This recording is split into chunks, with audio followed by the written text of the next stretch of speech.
The book's pages fluttered to the beginning once again. Faster than before, and he fell. The clouds parted over the Isles of Boreas.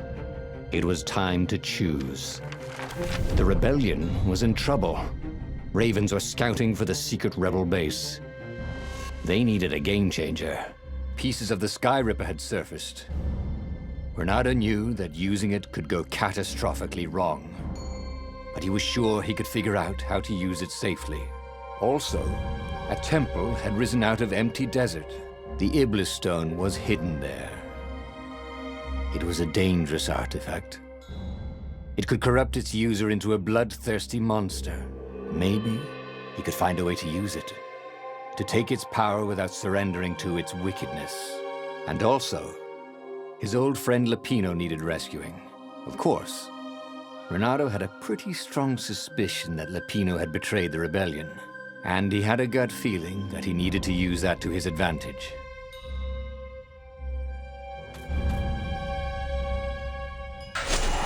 The island was windswept desert. No one went there except ostriches and ostrich hunters.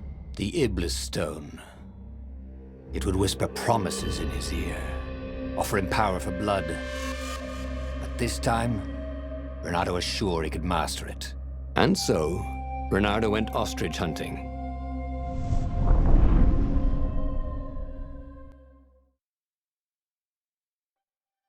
Every child could sing verses about the Sky Ripper, but ancient codices held hints of other things.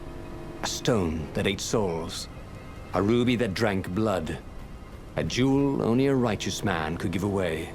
Were all these things the Iblis stone? Long hidden in a buried temple? Another ancient item that was only resurfacing now? Drawn up from the deeps by the Emperor's horrific rituals?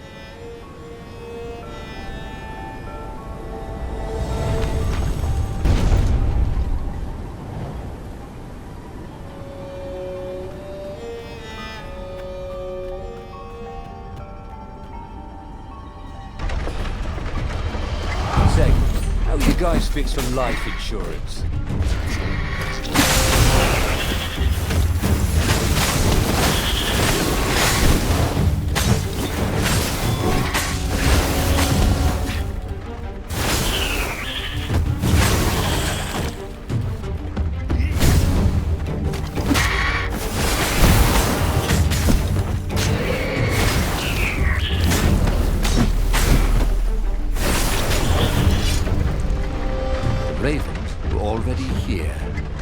In frustration, they were still searching for a way in.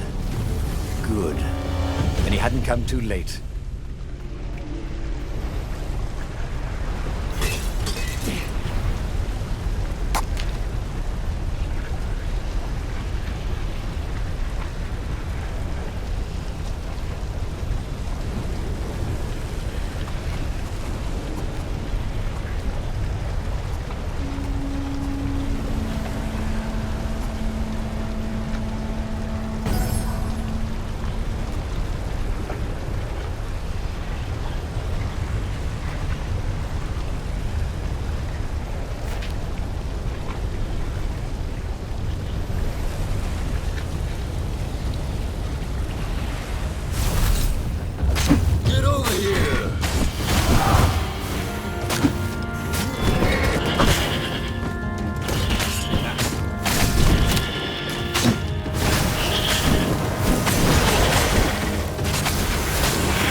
Who leaves these chests everywhere? Wondered Renato. I should send him a thank you note.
There had to be some way to use the Iblis stone.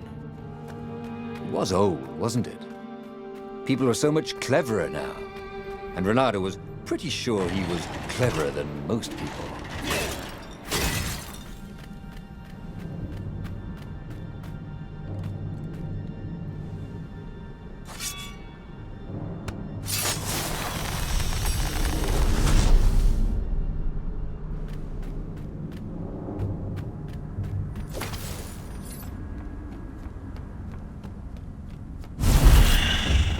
Feels so close to you.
The Ravens at least could not get past this point. Obviously, the temple builders knew how to deal with tomb raiders.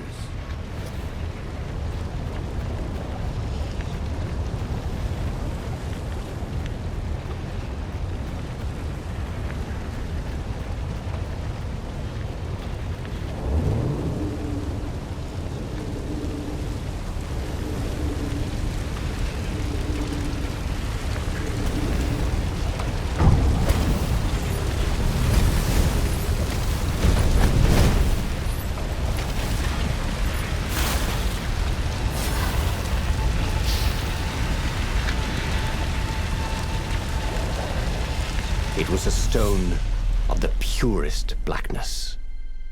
It reflected no light, like a void made solid. Nervous, he picked it up. I can make you mighty. Who said that? Give me blood. It was the stone, eager, thirsty.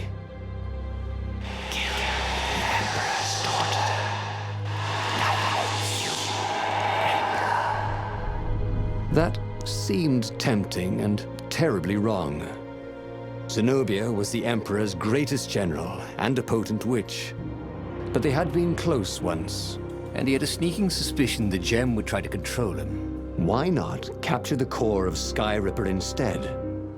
It was the eye of a lost god torn out by the transcendent Emperor to power his greatest weapon. "It's the core," said the stone anxiously.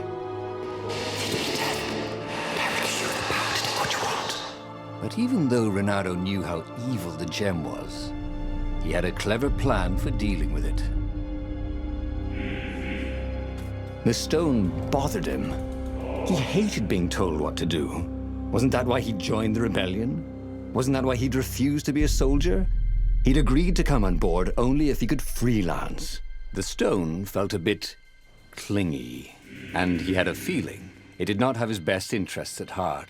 The sage Calaveras had told him where to find the Skyripper, a weapon capable of challenging the gods. Even without its armature, the core would still possess great power. He would go there.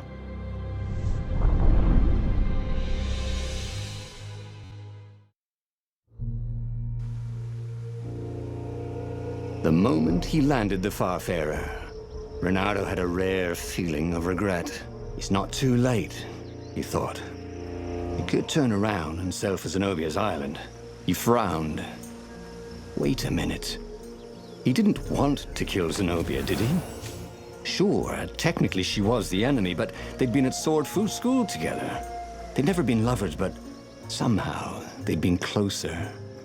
She'd told him every secret about herself, except the biggest one, that she was the Emperor's daughter. No, kill Zenobia, whispered the stone, before it's too late.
Rush.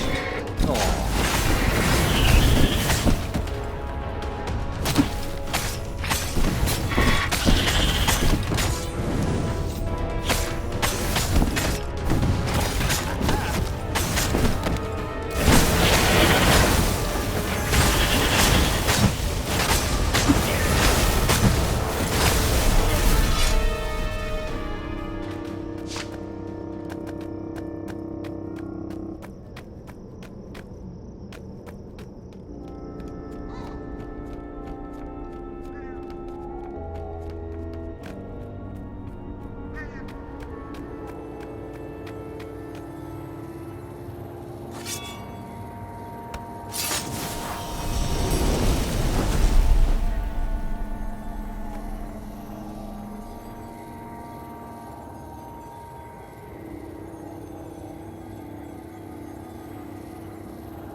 You almost never saw wild gogglers together like this. The toads had to train them not to peck each other to death. So these had to be imperial gogglers. That meant ravens were up ahead.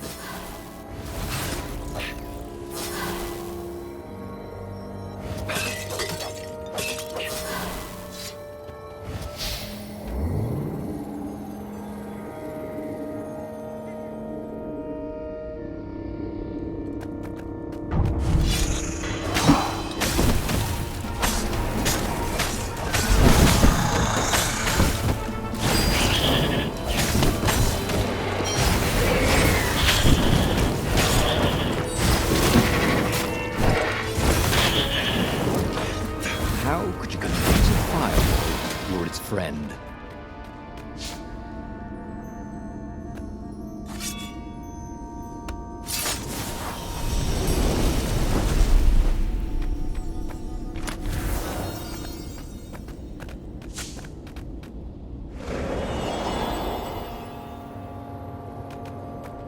The stone hadn't lied about what it could do for him. With each raven he cut down, he felt a jolt of power flowing into his arm. "You're weak," whispered the stone. "The core will kill you." "Are you afraid of it?" "No, don't be ridiculous," it chuckled. But it's unstable. It will poison you if so much as carry it, and if you try to use it, it will explode catastrophically. Renato did not trust rocks that talked in his head. He went onwards.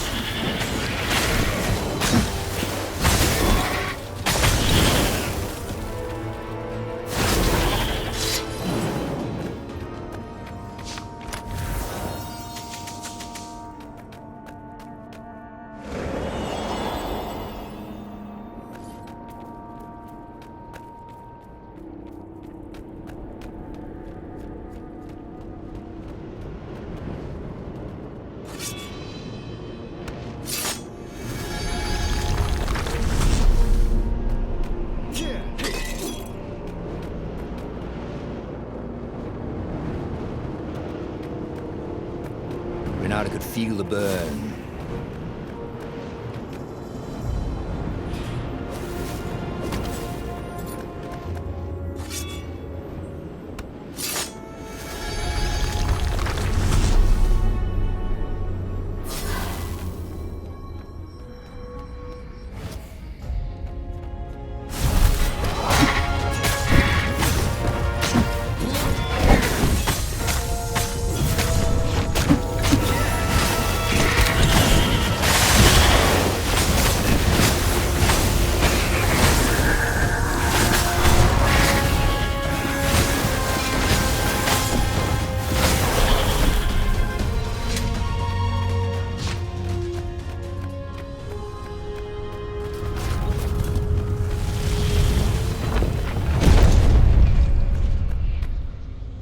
As he approached the core, the stone became hysterical.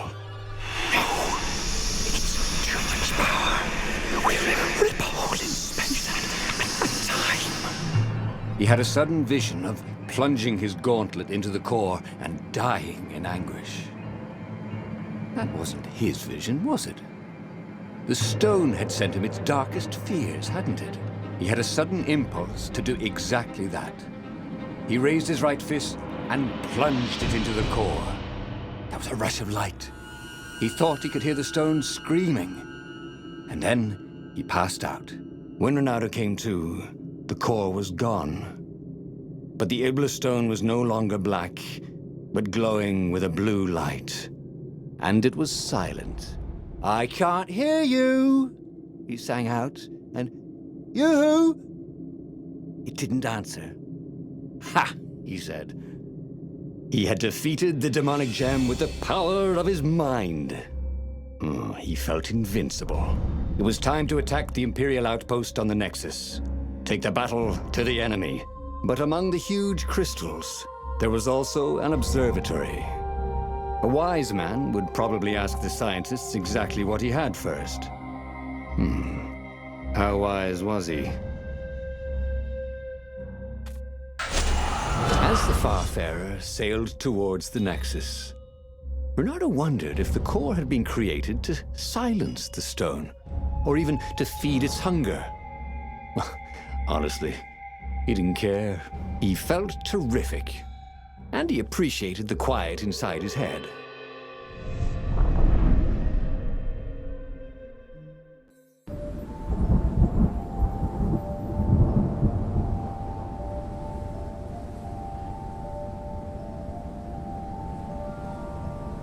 The Nexus was infested with ravens, but that didn't bother Renato. With each death, the converted Iblis stone in his gauntlets glowed brighter, and he felt stronger. Wow. He was getting a bit bloodthirsty, wasn't he? Well, he wasn't worried. He was a warrior, They're supposed to be bloodthirsty.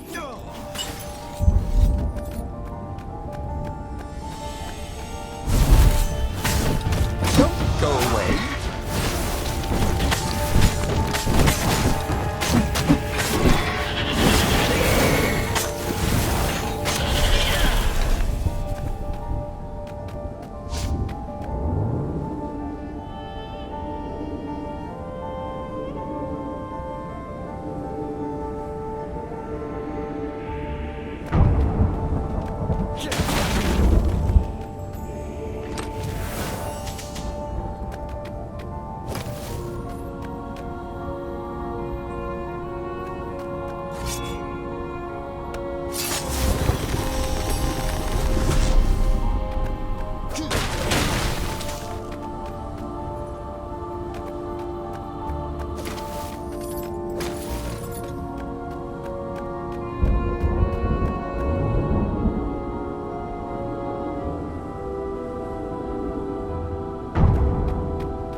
The core, absorbed in the stone, was doing its job perfectly. Bernardo could feel a little eldritch jolt every time he downed a raven, but then it flowed into the glowing stone the way water flows down a riverbed. It all felt perfectly natural, as if all his life, this was what he had been meant to do.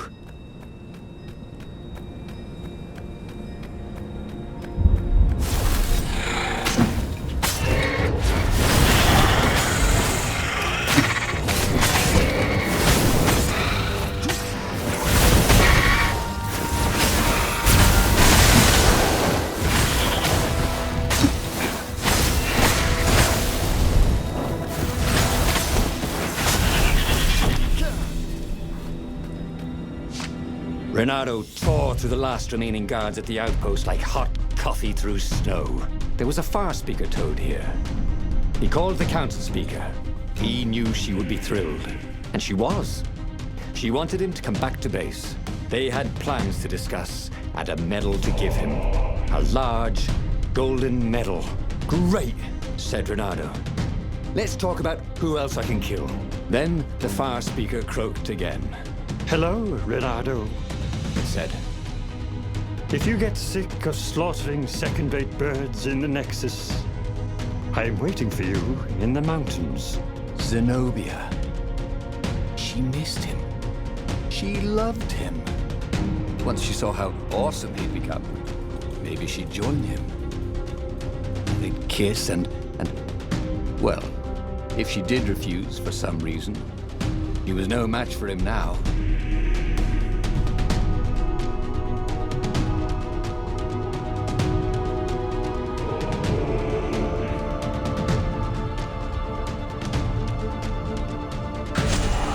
Zenobia was taunting him. No doubt she hoped to lure him into a trap, but it didn't matter, did it? He could fight his way out of any trap. He was invincible. This was gonna be fun.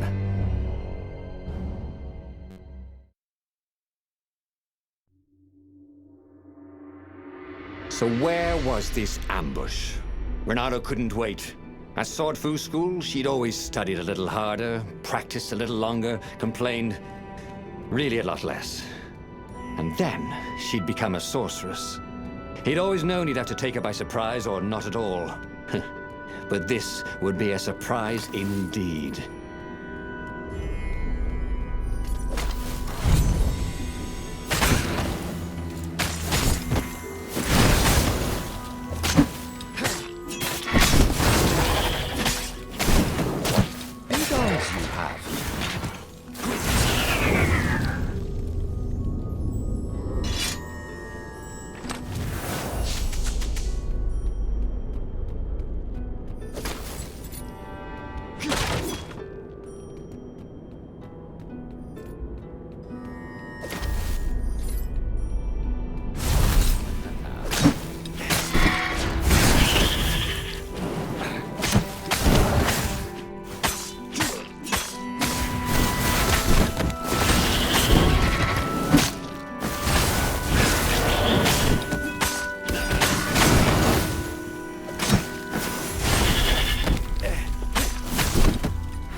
The mountain paths were infested with ravens.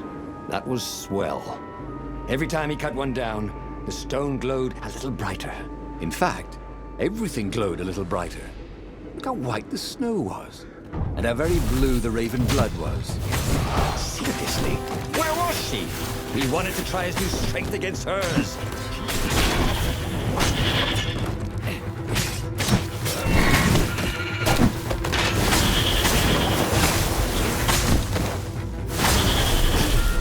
Renata felt ready to take on new powers.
Renato felt antsy. He'd found a source of great power. But instead of joining with the rebels, he was on a fool's errand the Emperor's daughter had sent him on. The rebels were preparing a last-ditch attack against the Imperial fleet, counting on Renato to show up in time. Would he be too late?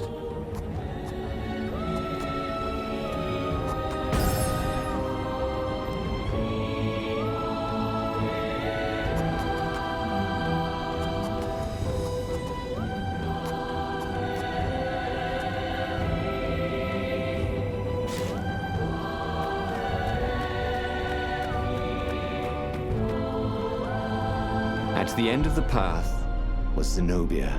"I thought you were going to ambush me," he said, a little put out. "I owe you better than that. I know how you feel about me, love. You want to join up with me, don't you? You got to admit, we'd make a great team. Of all the arrogant, ham-handed, half-assed, half-witted... Oh, come on. What else are you here for?" "That," she said, as a dropship poured a bucket of green liquid on his head. "Drowsy gas. You can't stop me with drowsy gas, Zenobia. My power's too strong. Zenobia? Where was she?" When he awoke, he was staring up at the sky. Zenobia looked down at him, frowning. "I probably ought to kill you, but that'd be a bit tawdry, wouldn't it?" She was tossing the glowing stone from paw to paw. "This is pretty." "Zenobia!" he shouted, and then he fell back into sleep. On the Farfarer, Renato drank his favorite headache remedy. But it did no good. Zenobia had beaten him again. Oh, he really should have listened to the Iblastone in the first place instead of messing around with the core. He had a bad feeling about the upcoming fight. But what kind of hero misses the final battle?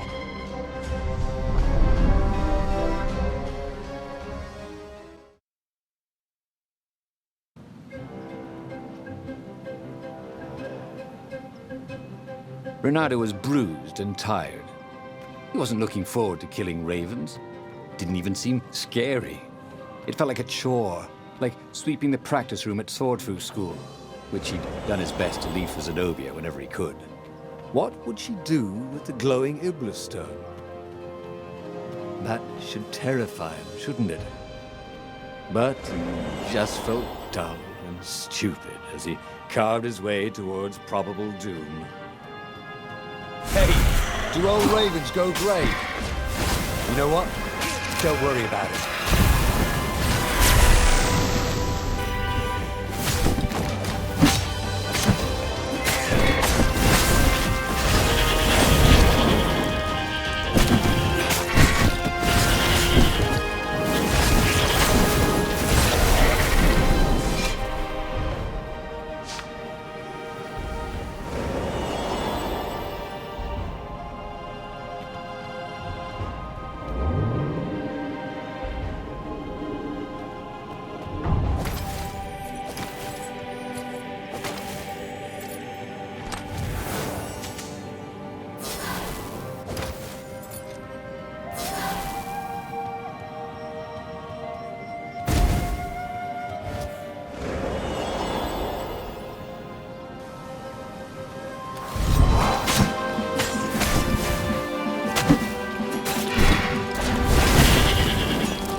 It was all so unfair.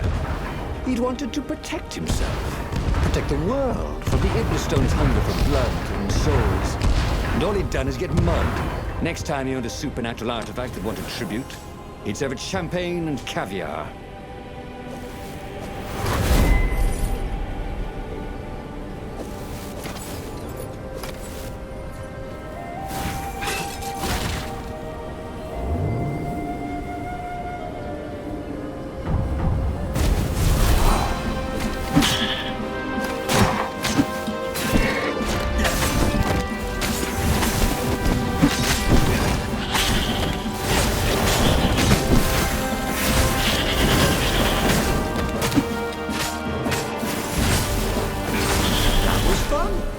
Let's do this again sometime.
Zenobia was cleaning blood off her sword and weeping. It's so hungry. I can't stop killing, she said. But I fed it the core of the Sky Ripper, and now he's hungry again. She wept. It was true. The Iblestone was black again, a void that seemed to suck all the light out of the sky. Take it from me, Renato, while you still can. Okay. I'll take it, he said. Yes, he thought. This is what it means to be a hero. To save the soul of even his old enemy when it looked like all was lost. He stepped forward to accept the sword from her outstretched hand. She flipped the sword, and the blade went into his gut. As the Iblestone sucked his soul into its infinite darkness, he could vaguely hear a voice, something like Zenobia's chuckle. Sucker. Oh! Again? But he already had all the secrets he needed. He was sure of that. He must have not used them the right way. What was the best, worst mistake he could make? Probably trusting that traitor Lapino.